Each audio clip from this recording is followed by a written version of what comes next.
দীর্ঘ এক মাস সিয়াম সাধনার পর সোমবার পবিত্র ঈদ উল ফিতর উদযাপন করেন মুসলমানরা।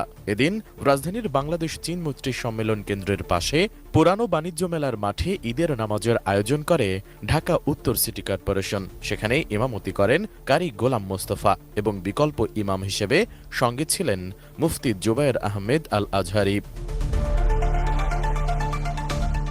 চীনমৈত্রীর পাশে ওই জামাতে উপস্থিত হয়ে নামাজ আদায় করেন অন্তর্বর্তী সরকারের উপদেষ্টা আসিফ মাহমুদ। নামাজে তার আলাদা কাতারে দাঁড়ানোর দৃশ্যের ছবি এবং একদিক থেকে করা ভিডিও নিয়ে দিনভর আলোচনা চলে সোশ্যাল মিডিয়ায়।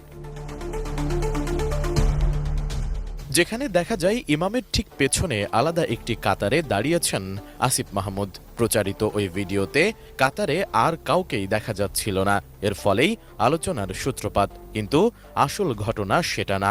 এর সত্যতা উদ্ঘাটন করেছে ফ্যাক্ট চেক প্রতিষ্ঠান রিমার স্ক্যানার। তারা এ সংক্রান্ত একটি লাইভ ভিডিও খুঁজে বের করে সেটি বিশ্লেষণ করেন। মূলত ভিডিওতে দেখা যায় আসিফ শুরুতে অন্য মুসল্লিদের সঙ্গে প্রথম কাতারেই দাঁড়িয়েছিলেন। নামাজ শুরুর আগে ইমাম সাহেব নামাজের জন্য সবাইকে দাঁড়াতে বলেন। বিকল্প ইমাম মুফতি জুবায়ের আহমেদ আল আজহারি তখন ইমামের হাতের ডান পাশে একটু পেছনে দাঁড়ান। মাইকে প্রথম কাতার থেকে যে কোনো একজনকে ইমামের বাম পাশে একটু পেছনে দাঁড়ানোর আহ্বান জানানো হয়। কয়েকজনের পরামর্শে আসিফ মাহমুদ সামনে এসে দাঁড়ান। ভিডিও দেখে এটা নিশ্চিত হওয়া গেছে যে আসিফ মাহমুদ শুরুতেই নতুন কাতারটিতে এসে দাঁড়াননি। ইমামের আহ্বানে এবং পরবর্তীতে অন্যান্যদের পরামর্শে এসে দাঁড়ান। কিন্তু পেছনে এত লম্বা কাতার রেখে সামনে দুজনের এই ছোট্ট কাতার করলে কি নামাজ হবে? এমন প্রশ্ন ছিল নেটিজেনদের।